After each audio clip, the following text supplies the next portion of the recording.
Hello, everybody. This is Pascal from Neutrality. Bonjour à tous, ici Pascal des études sur la neutralité, et aujourd'hui je vous propose un programme spécial sur les événements en cours en Syrie.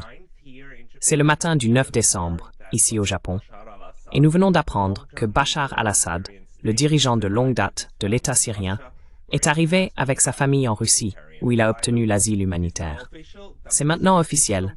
Damas est complètement entre les mains de Hayat Tahrir al-Sham, alias al-Nusra. L'Iran a évacué son ambassade, et les Russes, selon leur propre déclaration, en pourparlers avec les rebelles/terroristes qui contrôlent désormais de vastes portions de la Syrie, même si ce n'est pas tout. Avec moi, pour discuter de ce que tout cela signifie, l'ambassadeur Chas Freeman. What all of this means is Ambassador Chas Freeman. Ambassador Freeman served as U.S. Assistant Secretary of Defense. L'ambassadeur Freeman a été secrétaire adjoint à la défense des États-Unis et ambassadeur des États-Unis en Arabie Saoudite au début des années 1990, parmi ses nombreuses autres affectations.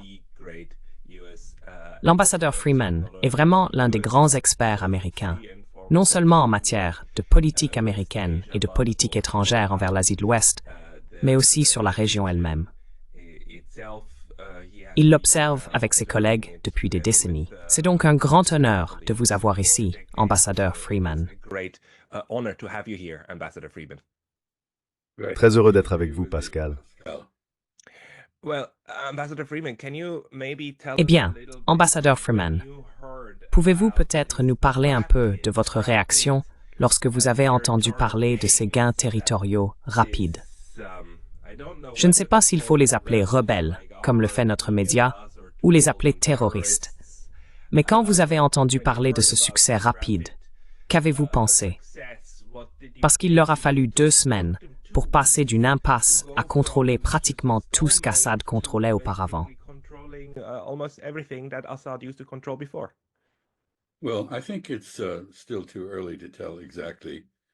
Eh bien, je pense qu'il est encore trop tôt pour dire exactement quelles sont toutes les implications de cela, en particulier pour la Syrie. Mais les implications géopolitiques dans la région sont énormes. Fondamentalement, le grand gagnant de cela est Israël et le gouvernement Netanyahou. Ils ont réussi à écraser le Hamas à Gaza. Bien qu'il ne l'ait pas détruit, il est en quelque sorte sous assistance respiratoire. Ils ont décapité le Hezbollah et décimé ses rangs. Ils n'ont montré aucun respect pour le soi-disant cessez-le-feu qu'ils ont conclu avec le gouvernement libanais. Et maintenant, ils ont supprimé le soutien logistique du Hezbollah de l'Iran parce que le pont vers le Liban a été la Syrie. C'est une grande perte pour l'Iran. Cela signifie que ces forces de dissuasion déployées en avant, c'est-à-dire le Hezbollah et le Hamas en particulier, et les Houthis au Yémen qui sont encore actifs, bien sûr, des organisations sont éliminées.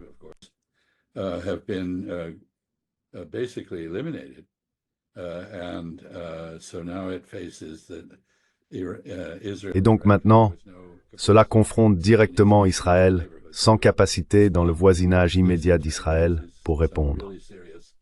Cela soulève à son tour des questions vraiment sérieuses à long terme. Parce que si l'Iran n'a plus de moyens de dissuasion conventionnels contre une attaque israélienne ou pour contrer les efforts israéliens d'hégémonie régionale, il est très probable que les voix qui se sont fait de plus en plus entendre en Iran, appelant au développement d'armes nucléaires, surmonteront maintenant les scrupules religieux du régime et y parviendront. C'est donc un moment très dangereux en termes de prolifération nucléaire, même si je n'ai pas vraiment vu cela discuté publiquement. Il n'est pas clair à ce stade quel a été exactement le rôle des diverses forces étrangères dans cette conquête stupéfiante de la Syrie par Hayat Tahrir al-Sham, dont le leader était auparavant le représentant d'Al-Qaïda en Syrie.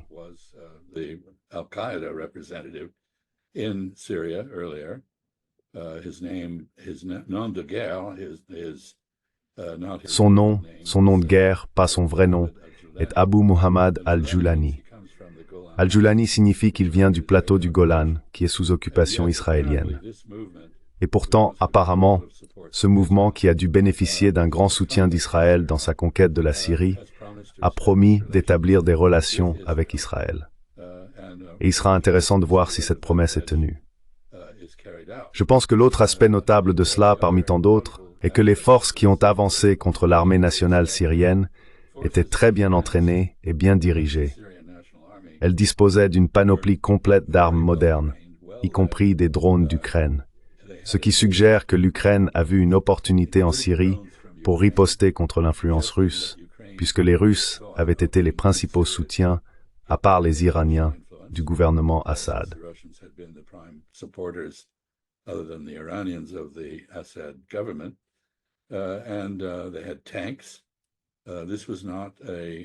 Et ils avaient des chars. Ce n'était pas tant une force de guérilla qu'une armée conventionnelle organisée, et leur formation ainsi que leur équipement le montraient. De l'autre côté, il est assez clair que les divisions internes du gouvernement Assad ont contribué à l'effondrement rapide de sa résistance à cette attaque. Je pense qu'il est important de noter que l'annonce de la chute du régime et que la famille Assad avait fui le pays est venue du chef des forces armées syriennes. Le contexte ici est que la Turquie et la Russie avaient toutes deux pressé Assad à de nombreuses reprises récemment de faire la paix avec les djihadistes pour essayer d'apporter un certain sens d'unité à la Syrie, et il avait refusé.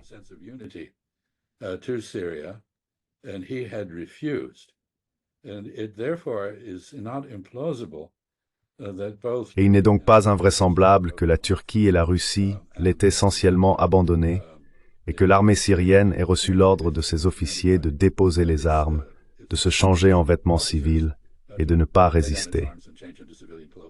Un dernier point est que c'est un développement en Syrie remarquablement exempt de massacres de masse. Cela a été relativement sans effusion de sang parce que la résistance était si inefficace ou inexistante. Cela, à son tour, reflète de mauvaises décisions de Bachar al-Assad ces dernières années. Lorsqu'il est arrivé au pouvoir vers 2003, il a promis des réformes et un régime différent de celui de son père, Hafez al-Assad, et il n'a pas tenu ses promesses.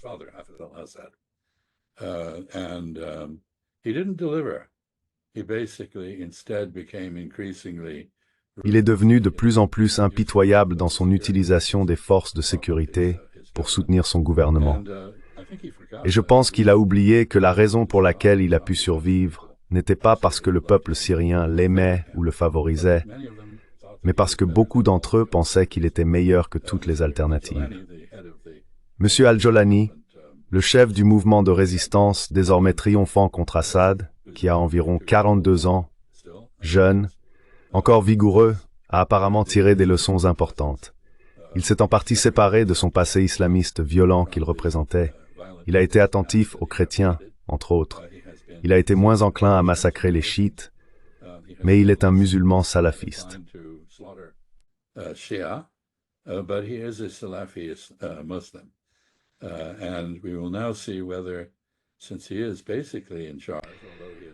Et nous verrons maintenant si, puisqu'il est essentiellement aux commandes, bien qu'il ait dit qu'il s'en remettrait au choix du peuple syrien en ce qui concerne qui gouverne la Syrie, et se présente comme un mouvement de libération, ce qui est effectivement ce que signifie l'Organisation pour la libération de la Syrie. Il n'est pas du tout clair s'il a changé de couleur, s'il est en fait devenu ce que la propagande occidentale qui se réjouit de la chute d'Assad dit de lui, à savoir qu'il est un djihadiste libéral démocratique. C'est un véritable volte-face, mais ce n'est guère inattendu, compte tenu de l'incroyable capacité des médias occidentaux à présenter des vues déformées de la réalité lorsqu'il s'agit de tout ce qui se passe en Asie de l'Ouest.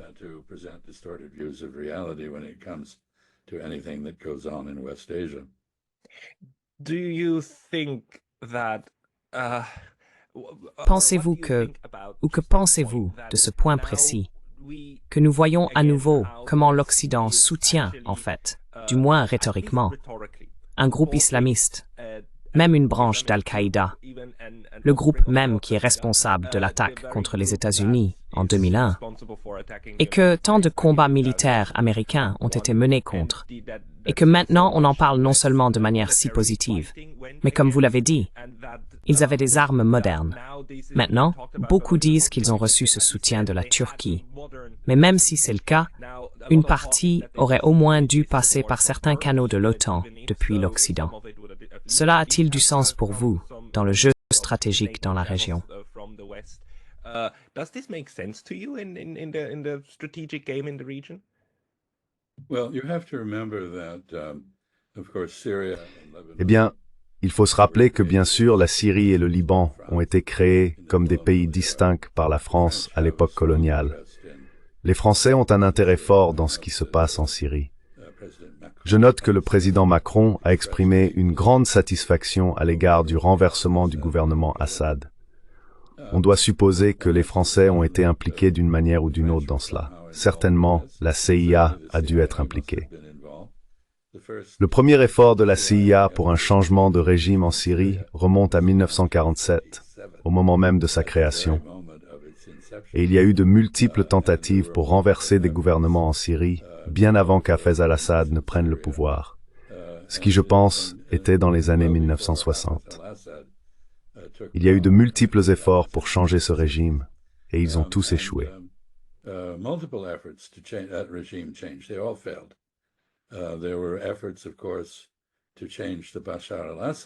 Il y a eu des efforts, bien sûr, pour changer le régime de Bachar al-Assad, pour le renverser.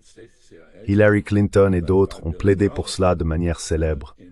Les États-Unis, la CIA, ont dépensé environ 5 milliards de dollars pour former divers groupes, y compris celui-ci, pour renverser le régime, vraisemblablement au nom des intérêts de sécurité israéliens, qui ont été au premier plan dans l'esprit de l'administration Biden et certainement de l'administration Trump entrante, qui ne promet rien, sinon plus de la même chose, et peut-être plus, encore moins nuancé.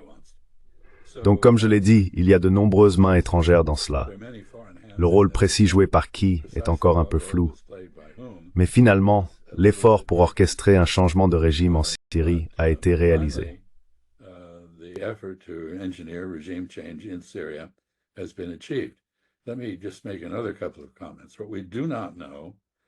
Permettez-moi de faire encore quelques commentaires. Ce que nous ne savons pas du tout, c'est à quoi ressemblera l'avenir de la Syrie. Les objectifs des différentes parties ont été différents. L'objectif des États-Unis dans les années 1950 était d'empêcher le communisme de prendre le pouvoir. En d'autres termes, l'influence soviétique en Syrie. Nous avons été contre la présence russe en Syrie plus récemment. L'objectif israélien a été de fragmenter la Syrie en ses composantes ethniques et linguistiques afin qu'elle ne représente pas une menace. Ce serait une technique classique de diviser pour régner. L'accent mis par la Turquie a varié au fil des ans. Parfois de bonnes relations avec la Syrie, lorsque la Turquie avait une politique de zéro problème avec ses voisins, parfois une opposition violente à Assad.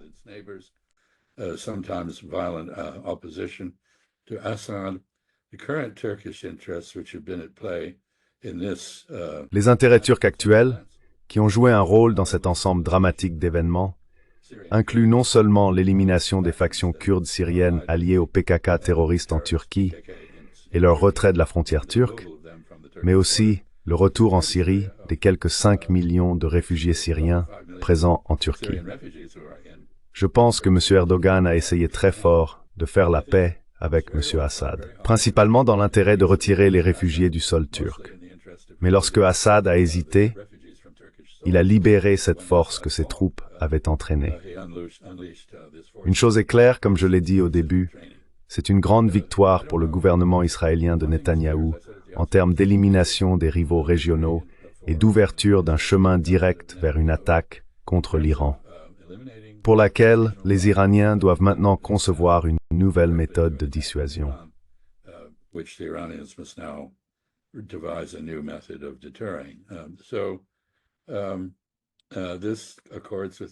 Cela correspond donc aux objectifs de l'administration Biden, qui a été très favorable à Israël, même dans ses actions à Gaza, son absence de réaction efficace face aux pogroms et aux efforts de nettoyage ethnique en Cisjordanie, et son soutien à l'invasion israélienne du Liban. Si le plus grand gagnant de cela a été le gouvernement Netanyahou sur le plan militaire, nous devons également nous rappeler que ce gouvernement a fait de nombreuses choses qui ont fait d'Israël l'une des sociétés et des pays les plus critiqués de la planète. Il a également sacrifié le droit international avec la coopération des puissances occidentales, et a endommagé la réputation de l'Occident dans le reste du monde pour toute approche de principe des questions humanitaires. Ainsi, les coûts pour Israël à long terme sont énormes, mais les avantages militaires qu'il a acquis sont assez substantiels.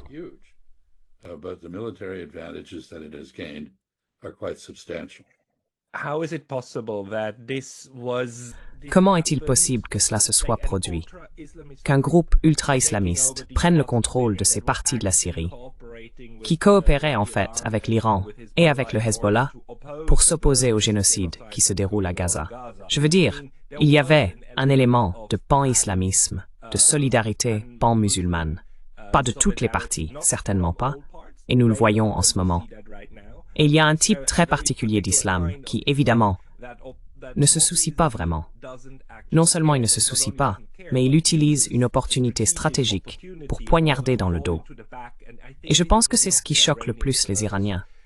Qu'à ce moment-là, c'est par la Turquie, par un groupe islamiste, que le soutien au Hezbollah, etc., est coupé, qui était vraiment, avec le Yémen, les seuls à avoir essayé militairement d'aider les Palestiniens. Comment comprendre cela? Que ce sont les islamistes qui essayent maintenant de trouver un accord avec Israël.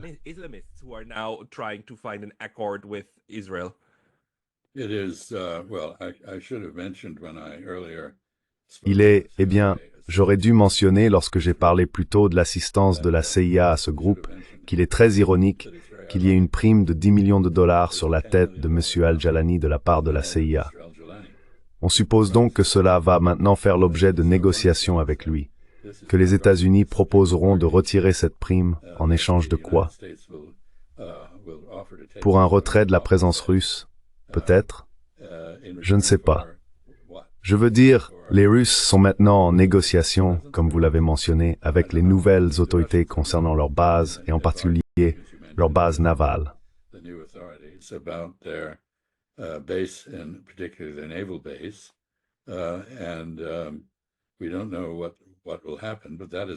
Et nous ne savons pas ce qui va se passer.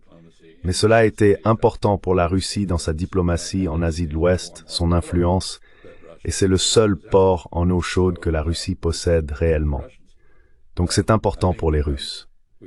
Je pense que nous ne savons pas si, comme je l'ai dit, la Syrie sera maintenant unie sous ce régime salafiste qui prétend avoir une sorte de tolérance qu'il n'avait jamais affichée auparavant. Le groupe alawite, qui est le groupe de musulmans chiites vraiment assez hérétiques auquel appartient Bachar al-Assad, doit maintenant être très effrayé par ce qui va se passer.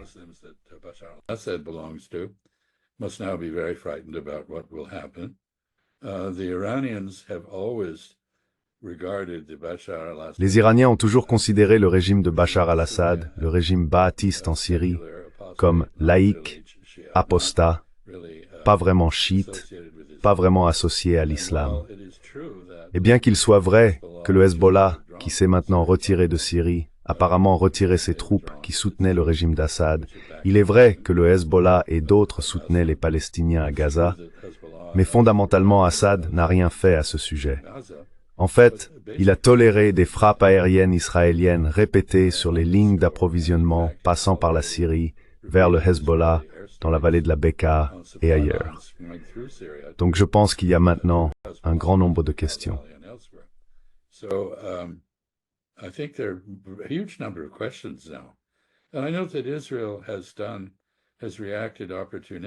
Et je sais qu'Israël a réagi de manière opportuniste au chaos en Syrie, en s'emparant de la zone démilitarisée que l'ONU gérait entre les forces syriennes et les siennes sur le plateau du Golan.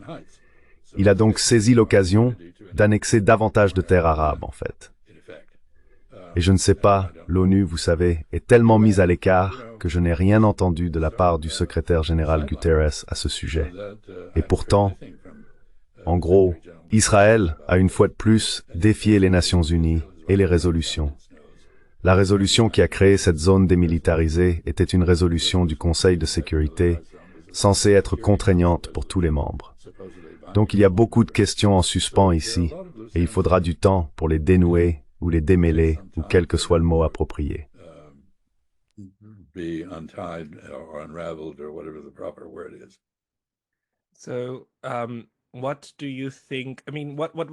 Que se passera-t-il sur le plan humanitaire?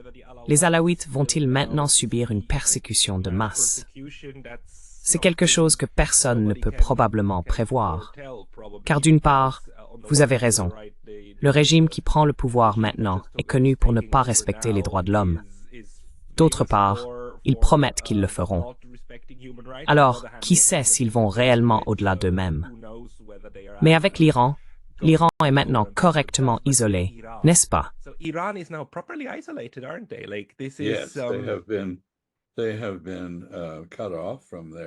Oui, ils ont été coupés de leurs principales frontières, alliés et clients, si vous voulez. Je veux dire, il y a toujours eu beaucoup de bêtises dites à propos du Hezbollah et du Hamas, etc. Ce sont des organisations indépendantes qui reflètent les opinions des populations qu'elles représentent. Dans le cas du Hezbollah, il est manifestement indépendant, et l'Iran a en fait historiquement été plus une force de retenue sur le Hezbollah qu'autre chose. Mais bien sûr, maintenant le Hezbollah est essentiellement seul, et donc nous ne savons pas ce qui va se passer là-bas. Ainsi, l'Iran fait maintenant face à une administration Trump qui prend le pouvoir à Washington, ce qui est le retour du régime qui a annulé le JCPOA, ou accord nucléaire avec l'Iran approuvé par le Conseil de sécurité. Cela augmentera probablement la probabilité que l'Iran tente une percée nucléaire dans un avenir proche.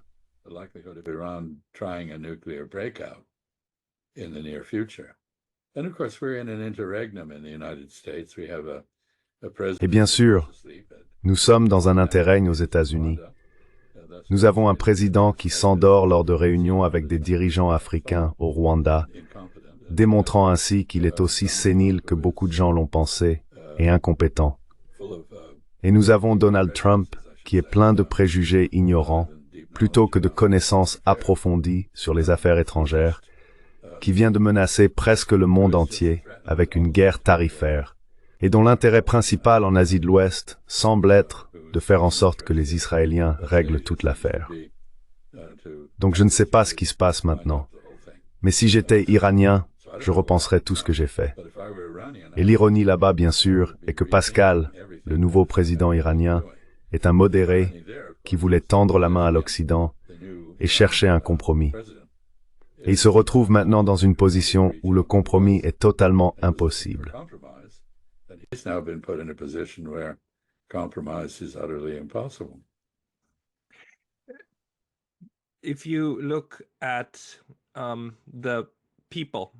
Si vous regardez les choix pour la nouvelle administration de Donald Trump, malgré sa promesse de ne pas inclure les mêmes personnes qui l'ont conduit à des actes belliqueux dans le passé, il me semble que tout ce que la nouvelle administration fera probablement, et ces personnes ne sont pas encore confirmées, mais leurs noms circulent, c'est nommer un cabinet qui est tout aussi faucon ou néoconservateur qu'avant. Simplement pas des faucons en relation avec l'Ukraine. En fait, le consensus semble être qu'ils veulent mettre fin à cette guerre, mais les autres personnes qui arrivent semblent être celles qui veulent soit une guerre avec l'Iran, soit une guerre avec la Chine. Donc il semble que vous échangez un théâtre pour un autre. Quelle est votre impression?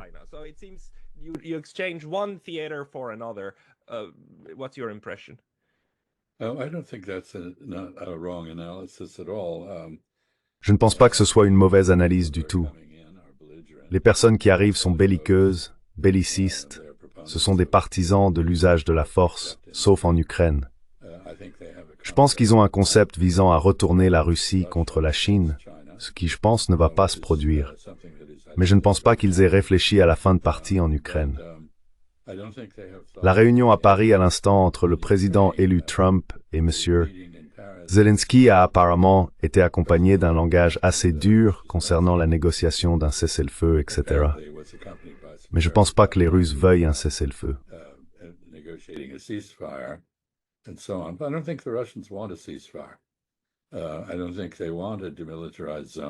Je ne pense pas qu'ils veuillent une zone démilitarisée en Ukraine.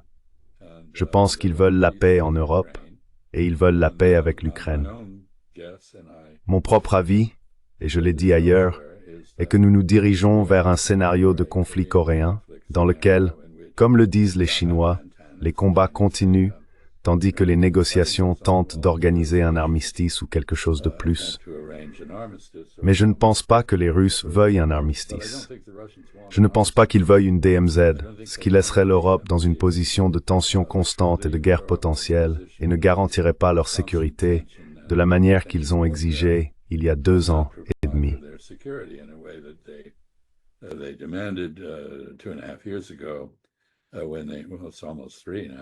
Eh bien, il est presque 3 heures maintenant, je suppose, quand ils ont lancé un ultimatum exigeant la négociation d'une architecture de sécurité européenne qui les rassurerait ainsi que l'Occident. Donc, je pense que nous sommes partis pour quelque chose en Ukraine qui ne ressemble probablement à rien d'autre qu'à la paix de Westphalie, qui a pris, je pense, 3 ans et s'est déroulé dans plusieurs forums. Et ce sont des questions différentes, vous savez. Je veux dire, les Ukrainiens et les Russes doivent établir une frontière entre eux. Personne d'autre ne peut le faire à leur place. Nous pouvons offrir des conseils, nous pouvons compliquer le processus. Mais en fin de compte, Moscou et Kiev doivent régler cela.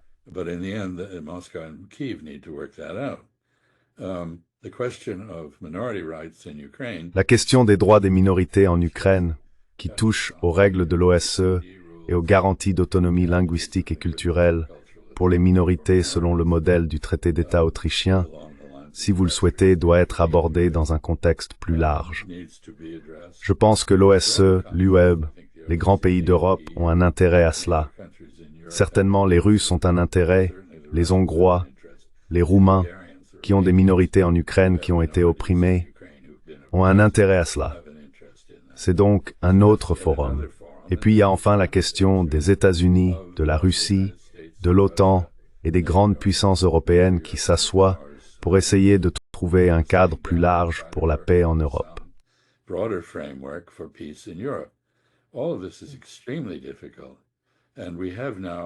Tout cela est extrêmement difficile. Et nous avons maintenant, juste ce matin, c'est encore dimanche ici aux États-Unis, juste ce matin, nous avons eu Donald Trump réitérant sa volonté de se retirer de l'OTAN. Vous savez, s'il ne pense pas que l'équilibre des paiements liés à l'OTAN est suffisamment généreux, je pense qu'il a un point. Vous savez, nous sommes, 75 ans, presque 80 ans après la fin de la Seconde Guerre mondiale, approchant des 80 ans après la fin de la Seconde Guerre mondiale. Pourquoi les Européens sont-ils incapables de se défendre eux-mêmes? Pourquoi les Européens s'en remettent-ils à une puissance de l'autre côté de l'Atlantique pour chaque décision importante? Eh bien, bien sûr, c'est facile de le faire. Mais je peux comprendre la raison pour laquelle la droite aux États-Unis dit « Pourquoi devrions-nous porter ce fardeau ?»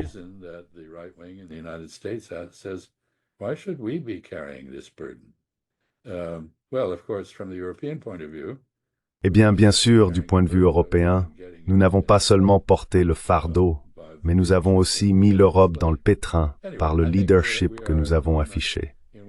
Quoi qu'il en soit, je pense que nous sommes à un moment où plusieurs choses en Asie occidentale, au Moyen-Orient, si vous voulez, en Eurasie, en Europe, sont toutes en mouvement. Et il sera très intéressant, c'est un mot trop faible, de voir comment tout cela se déroule. Une dernière remarque. Pascal, si je puis me permettre, j'ai le sentiment que les Chinois ont dégagé le terrain pour une opération contre Taïwan. Je ne pense pas qu'ils aient pris la décision de le faire, mais je sais qu'ils ont fait la paix avec l'Inde, en quelque sorte, et qu'ils ont éliminé le danger d'une attaque de diversion sur leur frontière sud-ouest, au Tibet.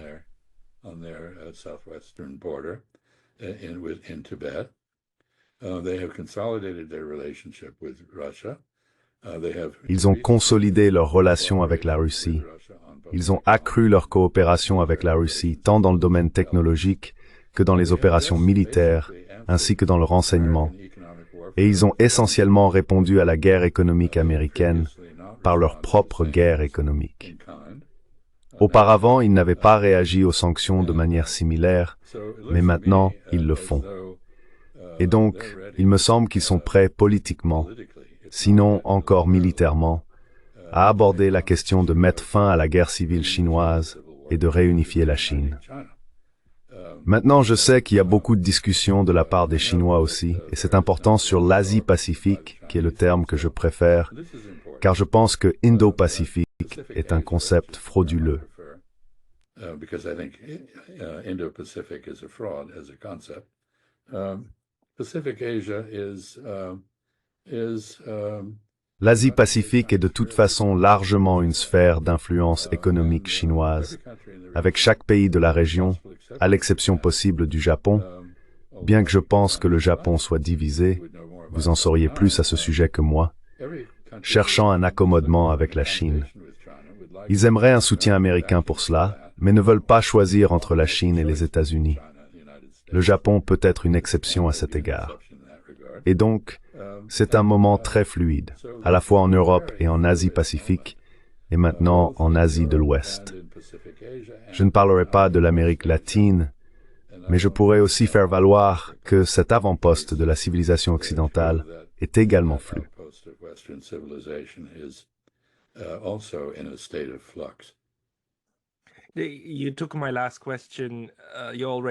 Vous avez pris ma dernière question. Vous y avez déjà répondu, parce que je voulais demander ce que vous pensez que la Chine va tirer de cela. Mais peut-être, juste comme dernier point, parce que la Chine avait une stratégie pour l'Asie de l'Ouest, et c'était essentiellement d'essayer de stabiliser les choses, n'est-ce pas, en négociant un accord entre l'Iran et l'Arabie saoudite. C'était un gros coup. Pensez-vous que les événements actuels vont maintenant à l'encontre de cette stratégie de la Chine, qui essaie essentiellement d'avoir un terrain pour ses relations commerciales? Est-ce donc aussi un revers pour la Chine? Ou que pensez-vous que Pékin en tire? What do you think Beijing makes out of this? I don't think it's a setback for China because the Chinese relations. Je ne pense pas que ce soit un revers pour la Chine, car la relation chinoise avec la Syrie, bien qu'elle ait été correcte, n'a jamais été très cordiale ou intensive. Beaucoup de gens ont espéré que la Chine reconstruirait la Syrie. Peut-être que les intérêts commerciaux chinois entreront en jeu, et cela se produira. Mais l'intérêt principal que les Chinois ont stratégiquement à ce stade est la distraction des États-Unis par les événements en Asie de l'Ouest. Les États-Unis sont maintenant complètement distraits. Nous essayons constamment de nous éloigner de l'Asie de l'Ouest pour nous tourner vers l'Asie-Pacifique, et les événements en Asie de l'Ouest, principalement le produit de nos amis israéliens, frustrent continuellement notre désir de redéploiement. Continuously frustrate our desire to redeploy. You mentioned, maybe the. Alors vous avez mentionné, vous savez, peut-être que la nouvelle administration, bien qu'elle soit déterminée, dit vouloir réduire son implication avec l'Ukraine. Je n'en suis pas si sûr en fait. Mais si elle est vraiment si déterminée, alors elle n'est pas déterminée à se retirer du Moyen-Orient. Et nous restons. Je me souviens d'une des premières rencontres avec Zhou Enlai, lorsque nous avons ouvert notre relation avec la Chine, ce dont je me souviens vivement étant un vieil homme. Il parlait de l'Union soviétique comme étant surétendue. Et il a dit que c'était comme un homme essayant de tuer 10 puces simultanément avec 10 doigts.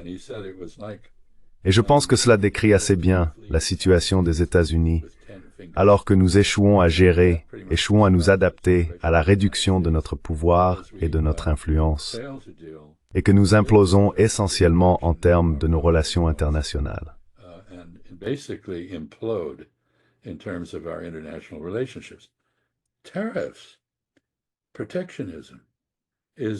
Les tarifs, le protectionnisme, ce sont deux choses.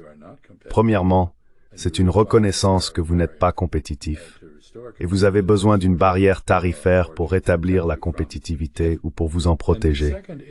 Et deuxièmement, c'est un moyen de vous isoler du monde. Cela réduit l'interaction avec le reste du monde. Ce n'est pas un moyen positif de concurrencer du tout. Et pourtant, c'est clairement la voie que nous avons empruntée. Il n'y a aucune raison de douter de M. Trump quand il dit qu'il assimile les déséquilibres commerciaux à des subventions aux sociétés étrangères. Vous savez, il a dit que nous subventionnons le Canada parce que nous avons un déséquilibre commercial. C'est une façon très particulière de voir les choses. to look at things.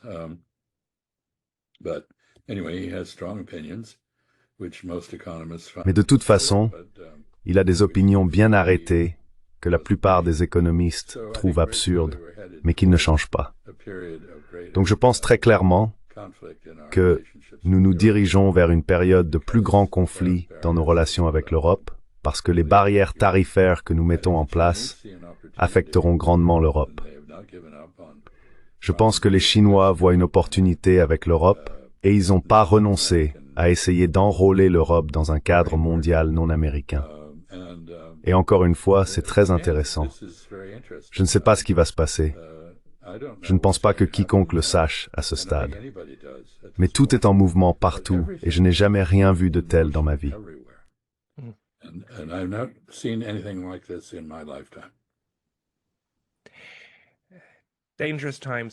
Des temps dangereux. Espérons que nous nous en sortirons. Ambassadeur Freeman, je veux vous laisser sortir de cette interview pour que vous puissiez prendre un autre verre et profiter de votre dimanche soir. Merci beaucoup pour votre temps aujourd'hui. Eh bien, merci de m'avoir invité, Pascal. Continuez votre bon travail. Merci. Thank you.